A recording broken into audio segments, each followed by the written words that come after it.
मासामध्ये धनवान बनण्याचा सोपा मार्ग. ओम नमो भगवते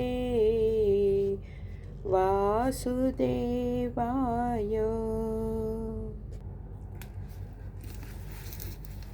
ओम नमो भगवते वासुदेवाय.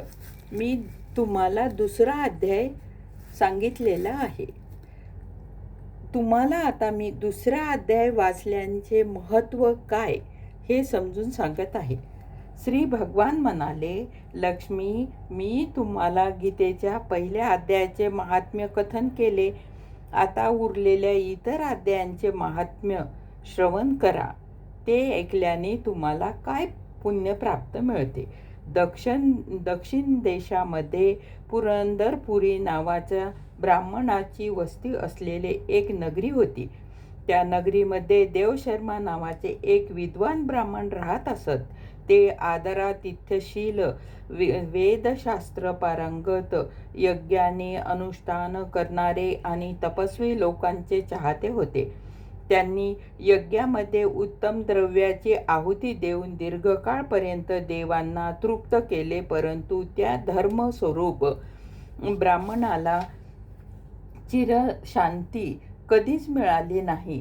ते परम कल्याणकारी तत्वाचे ज्ञान प्राप्त करण्याच्या इच्छेने दररोज विपुल साधना सामुग्रीच्या योगाने सत्यसंकल्पयुक्त तपस्व्याची सेवा करू लागले. अशा रीतीने शुभ आचरण करीत असताना त्यांच्या आयुष्याची पुष्कळ वर्ष व्यतीत झाली.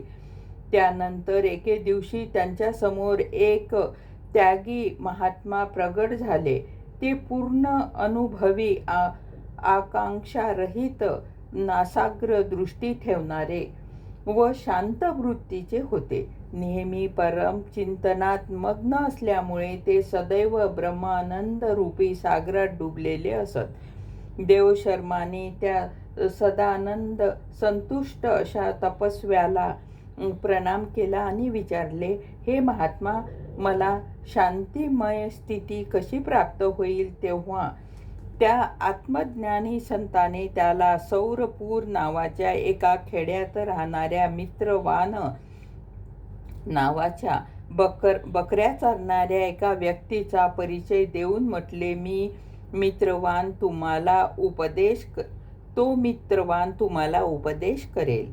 हे कोण? देवशर्मा व त्या महात्म्याचे चरणवंदन करून त्या समृद्धशाली सौरपूर नावाच्या गावी गेला.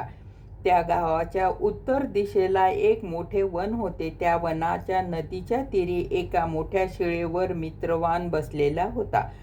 त्याचे डोळे मूर्तिमंत मंद दिसत होते. तो एकटक दृष्टीने पाहत होता. ते ठिकाण आपसातील वैरभाव विसरून एकत्र आलेल्या अनेक प्राण्यांनी गजबजलेले होते. तेथील उपवनात मंद मंद वारा वाहत होता. हरणांचे कळप शांत वृत्तीने बसलेले होते. दयेने भरलेली मित्रवानाची दृष्टी जणू पृथ्वीवरील अमृत सिंचन करीत होती. या स्वरूपामध्ये त्याला पाहून देवशर्माने मन प्रसन्न झाले. तो मोठ्या उत्सुकतेने व विनयाने मित्रवानाजवळ गेला. मित्रवानाने सुद्धा किंचित मस्तक झुकवून त्याचे स्वागत केले. मित्रवानाची ध्यानावस्था संपल्यावर देवशर्माने त्यांना आपल्या मनातील गोष्टी विचारली. महाराज, मी आत्मज्ञान प्राप्त करू इच्छितो. माझे मनोरथ पूर्ण होण्यासाठी मला असा उपदेश करा की ज्याच्यामुळे मला आत्मसिद्धी प्राप्त होईल. देवशर्माचे म्हणणे ऐकून मित्रवानाने थोडा वेळ विचार केला. त्यानंतर मित्रवान म्हणाला, हे विद्वान पुरुषा, एकेकाळची गोष्ट आहे. याच वनामध्ये मी बकऱ्या चारत होतो. त्यावेळेस एक भयंकर वाघ माझ्या दृष्टीस पडला. मला असे वाटले की हा वाघ आता सर्वांना खाऊन टाकील. मी मृत्यूला भीत होतो. त्यामुळे वाघाला येताना पाहून बकऱ्याच्या कळपाला समोर करून मी तेथून पळून गेलो. परंतु कळपातील एक बकरी सर्व प्रकारची भीती सोडून मोठ्या बिडर वृत्तीने नदीच्या काठावर उभ्या असलेल्या त्या वाघाजवळ गेली.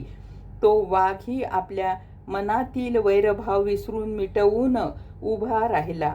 वाघाची अवस्था पाहून बकरी म्हणाली, वाघोबा, तुम्हाला इच्छा भोजन प्राप्त झालेले आहे. माझ्या शरीराचा मांस काढून प्रेमपूर्वक सेवन करा. इतक्या वेळापासून तुम्ही नुसते उभे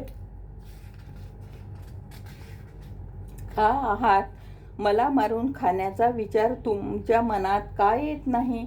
यावर वाघ म्हणाला, बकरीताई, या ठिकाणी येताक्षणी माझ्या मनातील वैरभाव नष्ट झाला आहे. माझी तहान भूक सुद्धा नष्ट झाली आहे. म्हणून तुझ्या जवळ येऊन सुद्धा मी तुला खाऊ इच्छित नाही. वाघाचे असे म्हणणे ऐकून बकरी म्हणाली, मी सुद्धा या वनाच्या ठिकाणी अशीच निर्भय झाली हे मला समजत नाही.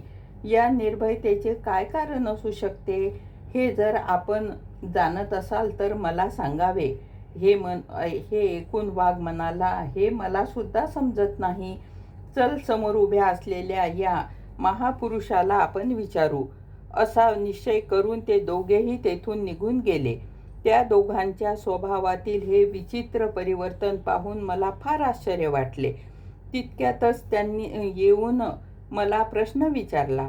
तेथे एका झाडाच्या फांदीवर एक वानरराज बसलेले होते. त्या दोघांसोबतच मी त्या वानरराजाला विचारले असता ते ब्राह्मण श्रेष्ठ.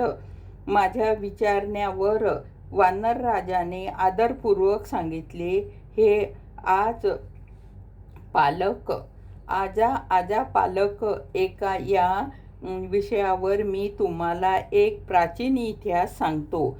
समोर असलेल्या या वनात त्या मोठ्या देवालयाकडे पहा.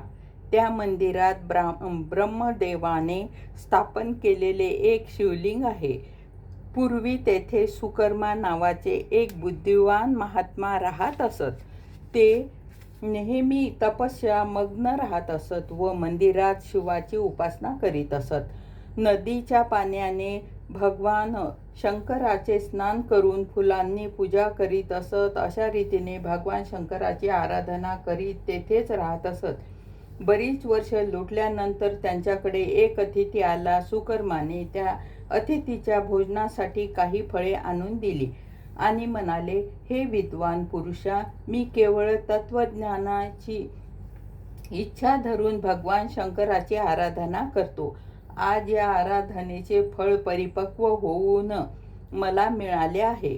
कारण यावेळी आपल्यासारख्या महापुरुषाने माझ्यावर अनुग्रह केला आहे. सुकर्माचे हे मधुर भाषण ऐकून त्या अतिथीला फार आनंद झाला. त्याची एक प्रचंड शिळेवर गीतेचा दुसरा अध्याय लिहून दिला आणि ब्राह्मणाला त्याचे पठण व मनन करण्यास सांगून म्हणाले, हे द्विश्रेष्ठा, यामुळे तुमच्या आत्मज्ञानासंबंधी सर्व मनोरथ आपोआप सफल होतील. असे सांगून ते अतिथी तेथेच अंतर्धान पावले. सुकर्माला याचे मोठे आश्चर्य वाटले आणि त्यांनी दिलेल्या आदेशानुसार ते निरंतर गीतेच्या दुसऱ्या अध्यायाचे अध्ययन करू लागले. दीर्घ काळानंतर ते अंतःकरण शुद्ध होऊन त्यांनी आत्मज्ञान प्राप्त झाले. नंतर जेथे जेथे गेले तेथे तेथे तपोवन शांत झाले. त्या वनातील शीत, उष्ण, राग, द्वेष इत्यादी दोष नष्ट झाले. इतकेच नाही तर त्या वनातील तहान भूक सुद्धा नष्ट झाली. भयाने समूळ उच्चाटन झाले.